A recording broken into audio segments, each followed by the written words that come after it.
और सबसे पहले आपको बताएं, औरकजई हमले में मुलव्विस 30 खारजी अपने अंजाम को पहुंचा दिए गए। सिक्योरिटी जराये के मुताबिक lieutenant colonel Junaid Tariq, major Tayyab Rahat और 9 जवानों की शहादत में मुलव्विस दहशतगर्द हलाक कर दिए गए। सिक्योरिटी फोर्सेज का डेरा इस्माइल खान में फितनाल खवारिज की मौजूदगी की इत्तला पर भी ऑपरेशन। 7 भारतीय हिमायत याफ्ता खवारिज हलाक। शदीद फायरिंग के तबादले में मेजर सिप्तैन हैदर शहीद। नमाज जनाजा में वज़ीर आज़म शहबाज शरीफ, फील्ड मार्शल सैयद आसिम मुनीर, अस्करी और सिविल हुक्काम की शिरकत। DGI-SPR दोपहर 2:30 बजे कोर हेडक्वार्टर्स पेशावर में प्रेस कॉन्फ्रेंस करेंगे।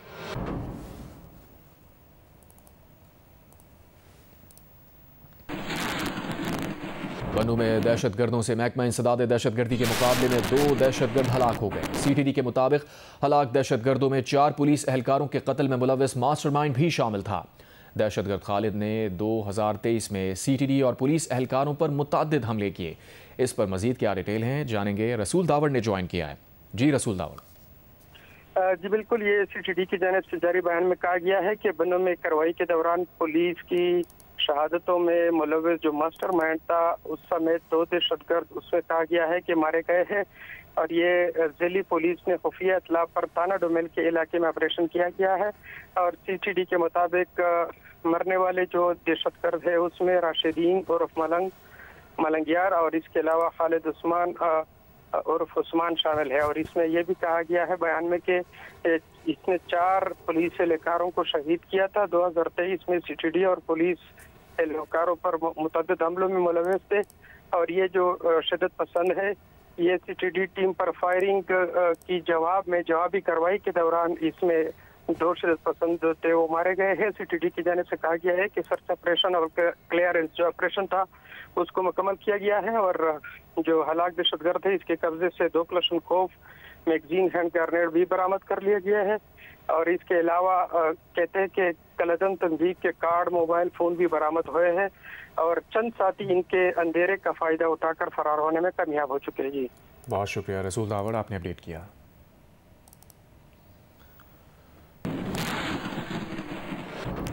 वज़ीर आज़म शहबाज शरीफ ने कहा है कि आग और पानी का खेल मजीद नहीं चल सकता।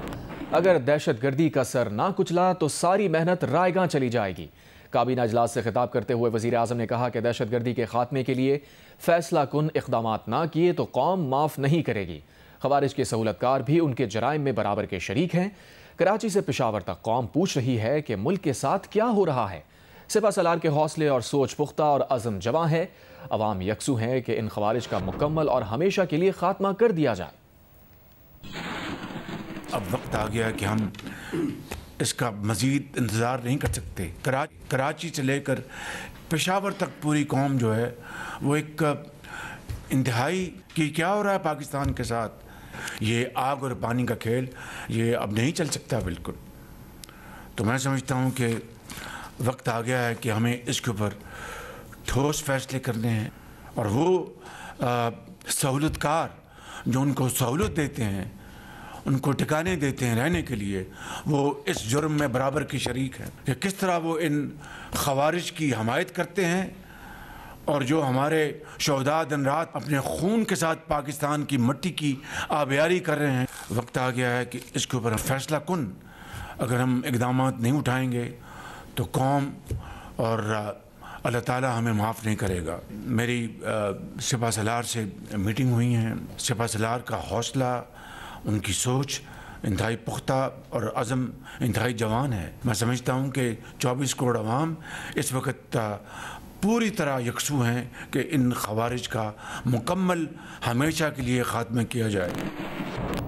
अफगानिस्तान के दारुल हुकूमत काबुल में धमाका सुना गया है। तर्जुमान अफगान हुकूमत ने धमाके की तस्दीक कर दी है, लेकिन कहा है कि इसमें होने वाले नुकसानात का अभी इल्म नहीं हो सका। अफगान अबूरी हुकूमत के तर्जुमान ज़बीउल्लाह मुजाहिद ने कहा है कि काबुल में होने वाले धमाके में अभी तक किसी नुकसान के बारे में तफसीलात मौसूल नहीं हो सकी। दूसरी जानिब अफगान मीडिया का कहना है कि काबुल शहर में 2 धमाके सुने गए हैं।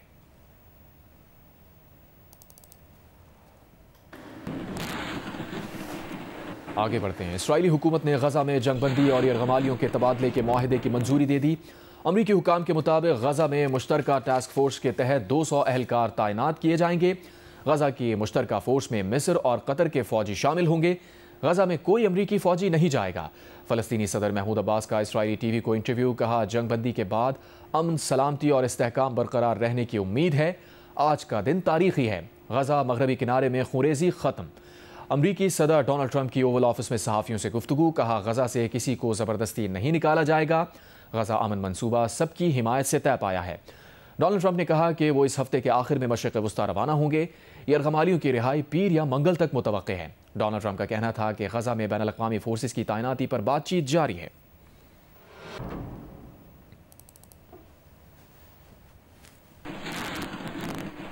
अमरीकी वज़ीर ख़ारजा मार्को रूबियो ने कहा है कि एक माह पहले तक सब कह रहे थे कि ट्रंप अमन मंसूबा मुमकिन नहीं, लेकिन अमरीका ने इस मुआहिदे पर काम शुरू किया।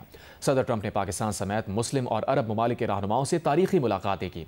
गैर मामूली टेलीफोनिक राबते किए गए। इस तारीखी इत्तेहाद ने मिलकर मुआहिदे की कामयाबी में किरदार अदा किया। मुआहिदे की कामयाबी के लिए सदर ट्रंप ने इसराइली वज़ीर आज़म से मुलाकात की। सदर ट्रंप की इंतहाई कोशिशों और अज़म से ये सब मुमकिन हुआ। A month ago, no one thought this was possible. Is when we were at the United Nations and you convened a historic meeting, not simply of Arab countries, but of Muslim-majority countries from around the world, including Indonesia was there, Pakistan was there, and created this coalition behind this plan. Then on that following Monday, you met with the Prime Minister of Israel here, and that plan was presented. And then, of course, our great negotiating team followed up on it. In the interim, again, perhaps the stories will be told, perhaps they will never be told. The president had some extraordinary phone calls and meetings that required a high degree of intensity and commitment and made this happen. उधर Iran ने Hamas और Israel के दरमियान गजा जंगबंदी मुआहिदे का खैर मकदम किया है। ईरानी वजारत खारजा ने एक बयान में कहा है कि गजा में नस्ल कुशी रोकने और जंगबंदी की किसी भी कोशिश की हिमायत करते हैं और आलमी बरादरी से मुतालबा करते हैं कि वो गजा में इसराइली खिलाफ वर्जियाँ रुकवाएं। दीगर खबरें शामिल करते हैं। वज़ीर आला अली अमीन गंडापुर ने कहा है कि वो वज़ारत आला के ओहदे से इस्तीफ़ा दे चुके हैं। अब अगर उन्हें बानी PTI भी कहेंगे तो वो अपना फैसला वापस नहीं लेंगे। अब आम पार्टी वर्कर के तौर पर काम करेंगे। हमारा तो ये ईमान है कि अल्लाह ताला जो भी करता है तो उस पर अल्लाह ताला की बेहतरी होती है और हमारे लीडर जो इमरान खान का जो भी फैसला है हमें 1-1 हर तरह से कबूल है और इंशाल्लाह हमारी तमाम पार्टी जो है हमेशा की तरह मुत्तहिद है। ये जो बीच में अभी दोबारा ये थोड़े से फिर ये कोई चक्कर बना रहे हैं, ये जो हुकूमत बना रही है कोई चक्कर, उस पर भी हमने सारी लामल बना लिया अपना और इंशाल्लाह हम इनकी क्यों भी ऐसी साजिश जो है कामयाब नहीं होने देंगे। और किसी की ये सोच है कि पख्तूनख्वा के अंदर कोई साजिश करके, जैसे मैंने पहले कहा था अपने टाइम में कि मैं इनको चैलेंज करता हूँ कि सियासी तौर पे ये हुकूमत नहीं गिरा सकते हमारी, मैंने पहले भी चैलेंज किया था और अब भी जो इमरान खान का नामजद वज़ीर आला है उसके लिए मैं चैलेंज करता हूँ कि इंशाल्लाह किसी के बाप पे जरूरत नहीं है कि वो सियासी तौर पर हुकूमत हमसे गिरा सके। तो अभी तक आपको इस्तीफा भी मंजूर नहीं किया है और आपको क्या नजर आ रहा है, क्या ये मुश्किल पैदा कर रहे हैं? देखिए जी, वे तो अपनी कोई साजिश करने के लिए जो भी इक़दाम करने की कोशिश कर रहे हैं, लेकिन हमारी भी लीगल टीम भी है उसके लिए और हम खुद भी मौजूद हैं। तो मैंने अपना इस्तीफा दे दिया है। अगर ये कुछ भी कर लें या कोई भी डिले कर लें, मेरा इस्तीफा हो चुका है, मैं इस्तीफा दे चुका हूं और मैं इनको एक पैगाम दूंगा कि जो आप ये इस तरह के ड्रामे कर रहे हैं और इस चीज को आप लंबा कर रहे हैं, तो मैं बड़ा वायदे तौर पर कहना चाहता हूं आपको कि मुझे इमरान खान ने हुक्म दिया था, उसके हुक्म में मैंने इस्तीफा दिया है। तो आप ये टाइम ज़ाया करके ये जो ड्रामेबाजी कर रहे हैं इससे आप गुरेज करें। और हमारी पार्टी का जो एक पूरा सिस्टम एक चल रहा है सूबे में बड़े मसाइल हैं, इस तरह की चीज़ों को डिले करके सूबे के जो मामला चल रहे हैं उसमें सूबे को नुकसान होगा, तो इससे गुरेज करें आप। आज की स्ट्रेंथ से आप मुतमईन हैं? तो ये वो लोग हैं कि जिन्होंने हर तरह की मुश्किलें बर्दाश्त की हुई हैं और ये वो है टेस्टेड लोग हैं। ये तो टेस्टेड लोगों को जो है ना टेस्ट नहीं किया जाता, दे आर टेस्टेड इंशाल्लाह, दे आर स्टैंड और इंशाल्लाह आप देखेंगे कि सुना है आपको दोबारा भी ऑफर की गई है कि आप कंटिन्यू रख सकते हैं अगर आप चाहें तो? नहीं, ऐसी कोई बात नहीं है। अगर मुझे वैसे अगर ऑफर दोबारा आएगी भी सही तो मैं करूंगा भी नहीं। ये मैं बता रहा हूँ आपको कि मैंने खान साहब को ये पैगाम भेज दिया है और मैंने उनको बताया है कि अब खान भी मुझे कहे तो मैं दोबारा नहीं करूंगा। तो आपको और कोई पार्टी की पोजीशन है? नहीं, फिलहाल तो मैं एज ए वर्कर काम करना चाहता हूँ और मैं कोई पार्टी की पोजीशन भी इस वक्त पे, हाँ एज ए वर्कर जो मेरी जिम्मेदारी है मैं पूरी करूंगा। पार्टी पोजीशन मैं इस वक्त बिल्कुल नहीं लूंगा कोई भी। अली अमीन गंडापुर के इस्तीफे के बाद खैबर पख्तूनख्वा के वज़ीर आला का मामला मामला बन गया। अली अमीन गंडापुर ने वज़ारत आला से जो इस्तीफ़ा दिया वो ताहाल गवर्नर KP फैसल करीम कुंडी को नहीं मिल सका। गवर्नर का कहना है कि जब इस्तीफ़ा मिलेगा तब देखेंगे कि कबूल करना है या तकनीकी बुनियादों पर मुस्तरद करना है। वफाक ने यह कहकर सुहेल आफरीदी के बतौर वज़ीर आला KP मुखालफत कर दी कि वो तो क्रिमिनल माइंड रखते थे उन पर मुकदमात बने हुए हैं। वज़ीर इत्तलात अता तारड़ का कहना है कि सुहेल आफरीदी की शहरियत ये है कि वो दहशत गर्दों के लिए नरम गोशा रखते हैं। सुहेल आफरीदी अगर वज़ीर आला मुंतखब हुए तो कौम की कुर्बानियाँ कहाँ जाएंगी। इसी दौरान इलेक्शन कमीशन ने सुप्रीम कोर्ट के फैसले की रोशनी में PTI और सुन्नी इत्तेहाद कौंसिल के अरकान असम्बली को आज़ाद करार दे दिया। फैसले से सियासी मैदान में नई हलचल मच गई। पंजाब हुकूमत ने सिक्योरिटी खदशात पर सूबे में अमन व अमान की सूरत हाल बरकरार रखने के लिए 10 रोज़ के लिए दफ़ा 144 के तहत मुख्तलिफ पाबंदियाँ नाफिज कर दी हैं। महकमा दाखिला पंजाब की जानिब से जारी किए गए नोटिफिकेशन के मुताबिक सूबे में अमन व अमान बरकरार रखने के पेश नज़र दफ़ा 144 के तहत सूबे भर में असलहे की नुमाइश और अवामी इज्तिमाआत पर पाबंदी होगी। दफ़ा 144 के तहत सूबे में जलसे, जुलूस और धरने पर भी पाबंदी होगी। सूबे भर में आज़ान और खुतबे के अलावा लाउड स्पीकर का इस्तेमाल भी ममनू होगा।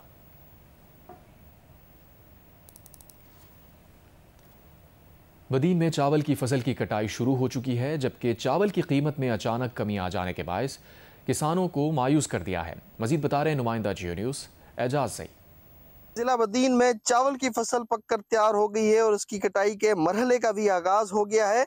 चावल की फसल जिला बदीन की मरकजी फसल का दर्जा रखती है और महकमा ज़राअत के दाद-ओ-शुमार के मुताबिक 7 लाख से जायद एकड़ रकबे पर यह फसल काश की जाती है। कटाई के आगाज के साथ ही किसानों की जानिब से फसल की अच्छी पैदावार से जो खुशहाली की उम्मीदें इन्होंने बांध रखी थी वो दम तोड़ चुकी हैं, क्योंकि इनका कहना है कि चावल की फसल जो कीमत खरीद है वो इंतहाई कम होकर रह गई है।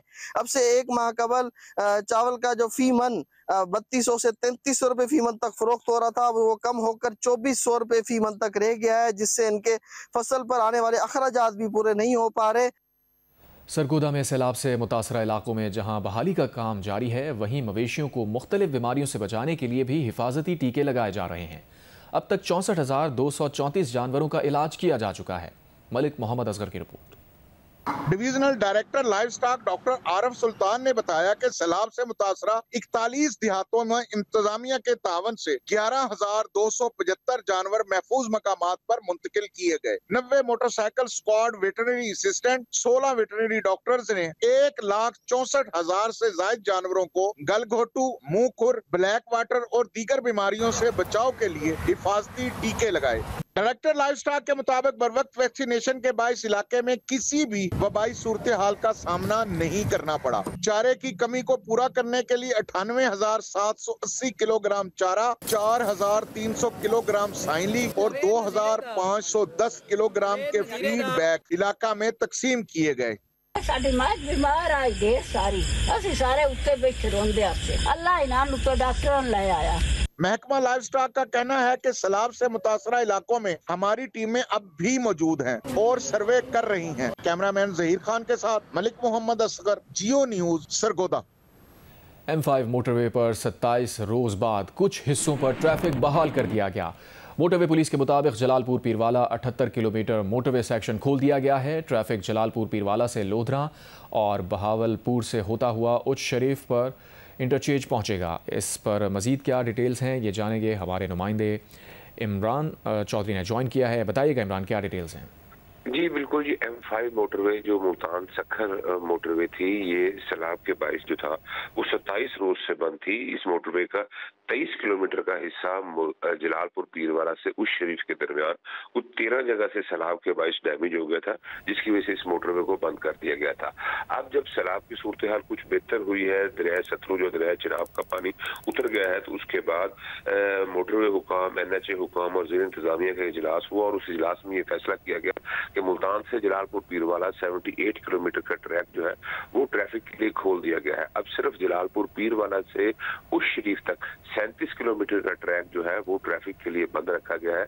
ये 37 किलोमीटर का ट्रैक जो है, इसमें से 23 किलोमीटर जो है वो मुख्तलिफ पैचेज में जो है वो डैमेज हुई है मोटरवे। और NHA हुकाम का ये कहना है कि जो मोटरवे डैमेज हुई है उसके ऊपर काम, उसकी बहाली का आगाज कर दिया गया है। और इसके अलावा जो सुई गैस पाइपलाइन जो थी वो भी मुतासर हुई थी, तो उसकी जो एक बाईपास पाइपलाइन बनाई गई थी वो भी मोटरवे के ऊपर से गुजारी गई थी। तो उस पाइपलाइन को भी डिसमेंटल करने के लिए सुई गैस हुकाम काम कर रहे हैं। और इस वक्त जो ट्रैफिक जो है वो मुल्तान से जलालपुर पीरवाला इंटरचेंज से उतर जाती है और इंटरचेंज से उतरने के बाद उसको बरास्ता लोधरा से भावलपुर और फिर उस शरीफ मोटरवे तक दोबारा उसको ले जाया जाता है। और इस तरह जो सखर से ट्रैफिक आएगी उसको उस शरीफ से ऑफ रोड कर दिया जाएगा और फिर वो बरास्ता भावलपुर और लोधरा से होते हुए जलालपुर पीरवाला पहुंचेगी और फिर दोबारा वो जलालपुर पीरवाला से जो है वो ट्रैफिक दोबारा मोटरवे पर चढ़ सकेगी। ये तकरीबन जो 78 किलोमीटर का ट्रैक जो है ये बहाल होने से मुल्तान से जलालपुर के जो लोग हैं उनको तो बहुत ज्यादा आसानी हुई है, लेकिन जो मेन कराची से आने वाली ट्रैफिक है उसको बदस्तूर अभी मुश्किलात का सामना है, क्योंकि उसको उस शरीफ उतार दिया जाएगा और उस शरीफ के बाद फिर उनके पास दो ऑप्शन होंगी, या तो वो भावलपुर के रास्ते मुल्तान आए और मुल्तान से दोबारा मोटरवे को ज्वाइन कर सकते हैं, या फिर वो भावलपुर से लोधरा आए और लोधरा से जलालपुर को दोबारा मोटरवे को ज्वाइन कर सकेंगे। बहुत शुक्रिया इमरान चौधरी, आपने अपडेट किया।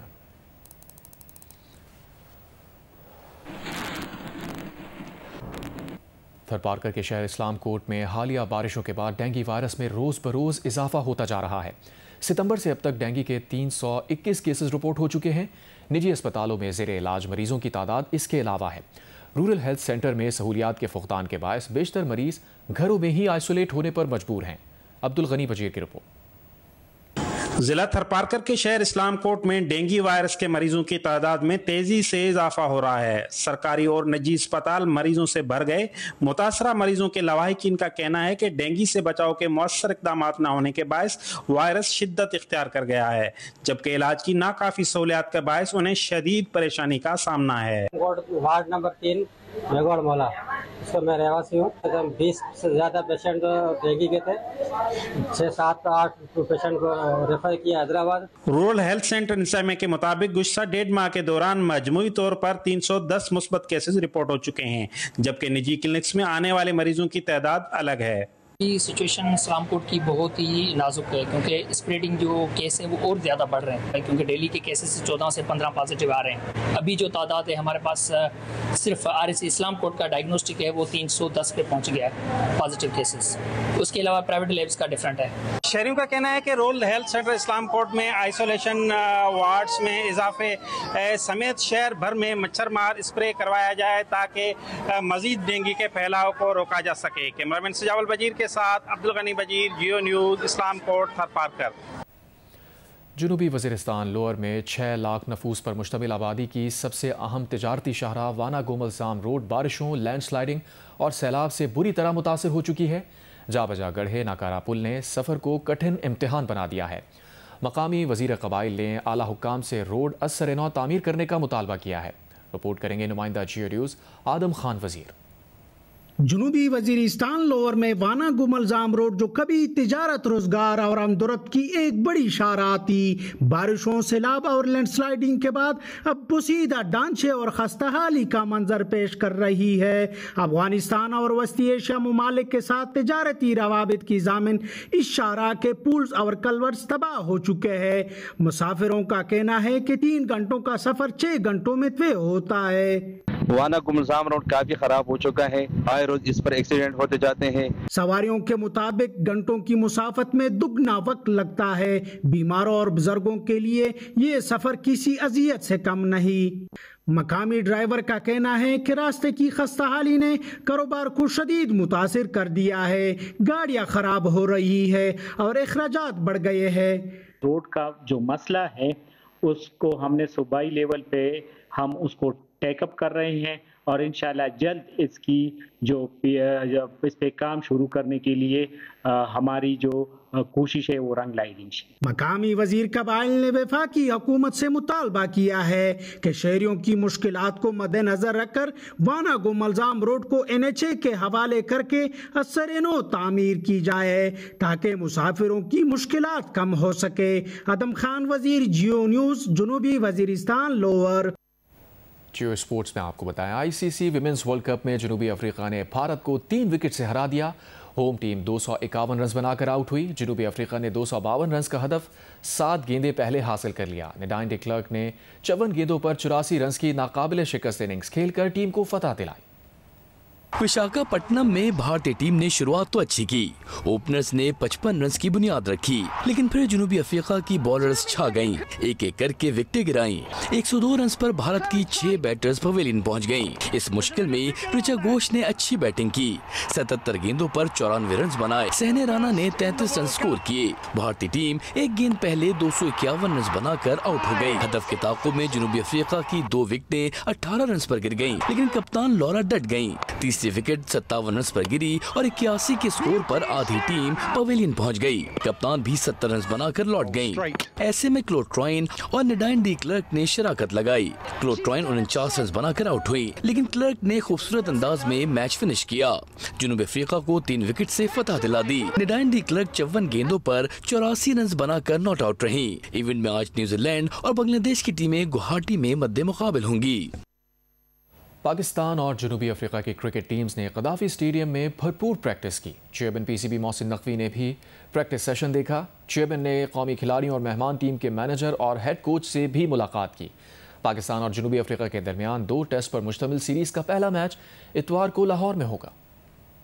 पाकिस्तान और जनूबी अफ्रीका की टीमों ने टेस्ट सीरीज की भरपूर तैयारी शुरू कर दी।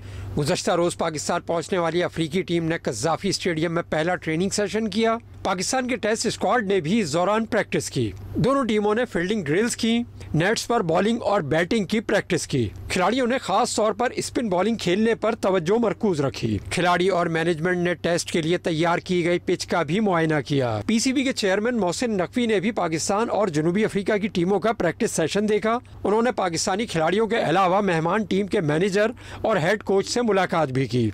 कल दोनों टीमें दोपहर के सेशन में ट्रेनिंग करेंगी। पाकिस्तान और जनूबी अफ्रीका के दरमियान सीरीज का पहला टेस्ट मैच इतवार से कज़ाफी स्टेडियम लाहौर में शुरू होगा। पाकिस्तान क्रिकेट टीम के हेड कोच अजहर महमूद का कहना है कि जनूबी अफ्रीकी टीम अच्छी क्रिकेट खेलते हुए आ रही है। सीरीज में कौमी खिलाड़ियों को मुस्तकिल मिजाजी दिखाना होगी। मीडिया से गुफ्तगू में अजहर महमूद ने कहा कि पहले टेस्ट के लिए टीम फाइनल नहीं की। मैच में 3 स्पिनर्स खिलाने हैं या नहीं, अभी फैसला नहीं किया।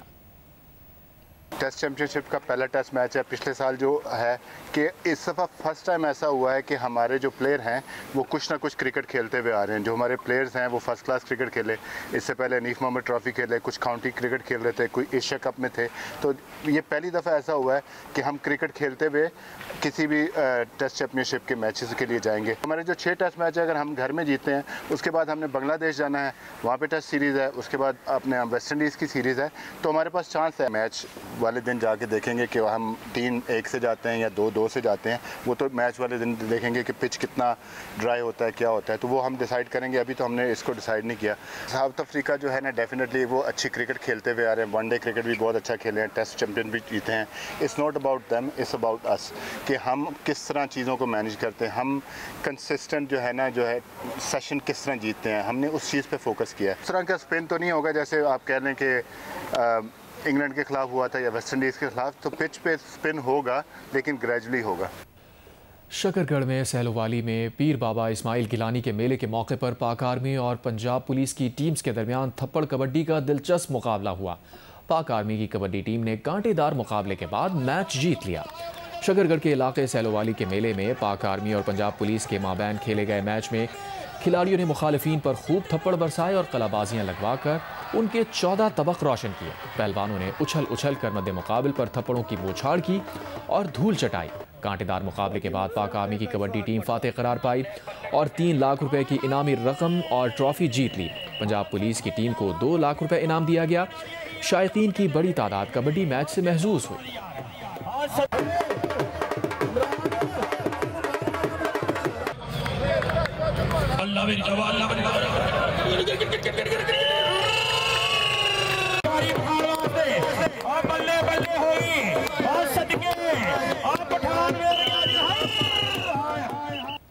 नोबेल अमन इनाम के हकदार का ऐलान आज। अमरीकी सदर सबसे बड़े ख्वाहिशमंद, 7 जंगें ख़त्म कराने के दावेदार डोनाल्ड ट्रंप की किस्मत चमकी तो नोबेल अमन अवार्ड लेने वाले 5वें अमरीकी सदर बन जाएंगे। Theodore Roosevelt, Woodrow Wilson, Jimmy Carter और बराक ओबामा एजाज़ पा चुके हैं। भारत और पाकिस्तान, इसराइल और ईरान, मिस्र और इथियोपिया, आर्मीनिया और आज़रबाईजान, कंबोडिया और थाईलैंड, कोसोवा और सर्बिया, कांगो और रवांडा की जंगें रुकवाईं। 2 बरस से जारी गजा जंग के खात्मे ने बड़ी रुकावट दूर कर दी। नोबेल अमन कमेटी की आखिरी मीटिंग पीर को हो चुकी है। 338 नामजदगियों पर गौर किया गया था। पाक भारत जंग रुकवाने पर पाकिस्तान ने भी सदर ट्रंप को नोबेल अमन इनाम के लिए सबसे पहले नामजद किया था, जबकि इस्राएली वज़ीर आज़म भी ट्रंप को नामजद कर चुके हैं। नामजदगियों की डेडलाइन 31 जनवरी थी, जो सदर ट्रंप के ओहदा संभालने के चंद रोज़ बाद ख़त्म हो चुकी थी। सदर ट्रंप को इस बार अवार्ड ना मिला तो अगली बार इम्कानात कहीं ज़्यादा रोशन होंगे।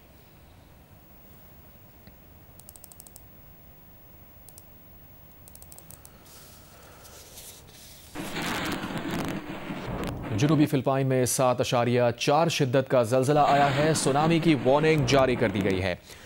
फिलिपाइनी ज़लज़ला पैमाइदारा के मुताबिक ज़लज़ला जनूबी इलाके मानाई के करीब समंदर में आया। गहराई 10 किलोमीटर रिकॉर्ड की गई।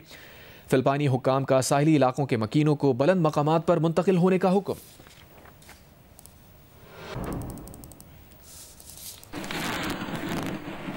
गवर्नर हाउस लाहौर में दूसरी सालाना महफिल मिलाद हुई, जिसमें कुरानदाजी के जरिए 47 खुशनसीबों में उम्रे के टिकट्स तकसीम किए गए।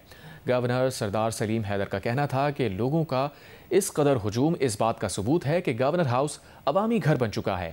नबी करीम सल्लल्लाहु अलैहि वसल्लम की सीरत पर अमल करके हम दुनिया और आखिरत में कामयाबी हासिल कर सकते हैं।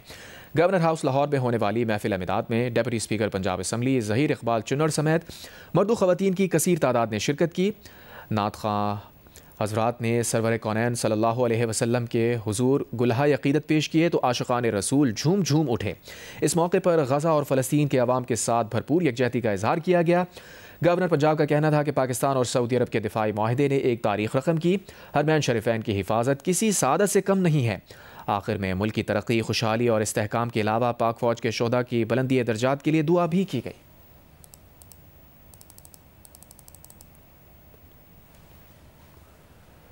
पड़ीदन में घड़ी साजों की तादाद में कमी आती जा रही है। घड़ी के हुनरमंदों का कहना है कि टेक्नोलॉजी के इस दौर में घड़ी अब सिर्फ वक्त के कदरदानों का शौक़ बनकर रह गई है। वर्ल्ड वॉच डे के मौके पर पड़ीदन से गुलाम हैदर आकाश रिपोर्ट कर रहे हैं। दौरे कदीमी से वक्त का तयन करने के लिए धूप, छाँव, सितारों से टाइम मालूम किया जाता था। जिद्दत आने के बाद घड़ी के जरिए टाइम देखा जाने लगा। लोग बाजू पर घड़ी बांधकर टाइम देखते रहे हैं। आज भी लोग खास तौर पर उम्र रसीदा अफराद घड़ी से ही टाइम देखते हैं। दिन ब दिन इजादात से मोबाइल फ़ोन की भरमार से घड़ी पहनने के रुझानात में कमी नज़र आई है, जिससे शहर, गली, मोहल्लों में घड़ी साज का काम भी मंदी का शिकार है। पटीदन समेत ज़िला नौशेरा फ़िरोज़ में उंगलियों पर गिनने के बराबर घड़ी साज रह गए हैं। सिंध के शहर पटीदन में 28 साल से घड़ी साजी का काम करने वाले अब्दुल जब्बार भट्टी का कहना है कि घड़ी साजी का काम कम, बस सिर्फ शौक रह गया है। 28-30 साल हो गए काम करते हुए घड़ियों का। मेरा शौक भी है, पहले जो अरूज था अभी वो नहीं है, पर जो बुजुर्ग आदमी है, जो मौजूद घड़ियों के शौकीन है, पुराने ऑटोमेटिक घड़ियों के, चाबी वाली घड़ियों के शौकीन, जो उनसे आज तक घड़ियों पहन रहे हैं। वक्त की अहमियत और टाइम पर अपने काम काज करने वाले अफराद का कहना है कि घड़ी बाजू पर बांधने से वक्त की पाबंदी का एहसास बरकरार रहता है। वक्त जानने के लिए हमें घड़ी पहननी पड़ती है, और जो हम ड्यूटी करते हैं, ड्यूटी के साथ देखना पड़ता है अभी कितना टाइम हुआ है, अभी साइन करनी है, ऑफिस पहुंचना है। जिन लोगों ने दुनिया में वक्त की कदर की वो कामयाब हुए, तो इसके लिए घड़ी का इस्तेमाल ज़रूरी है, ताकि आपको ये घड़ी हर पल अपने वक्त का एहसास दिलाती है। कैमरामैन मंसूर हैदर के साथ गुलाम हैदर आकाश, जियो न्यूज़, पटीदन, डिस्ट्रिक्ट नौशेरा फ़िरोज़।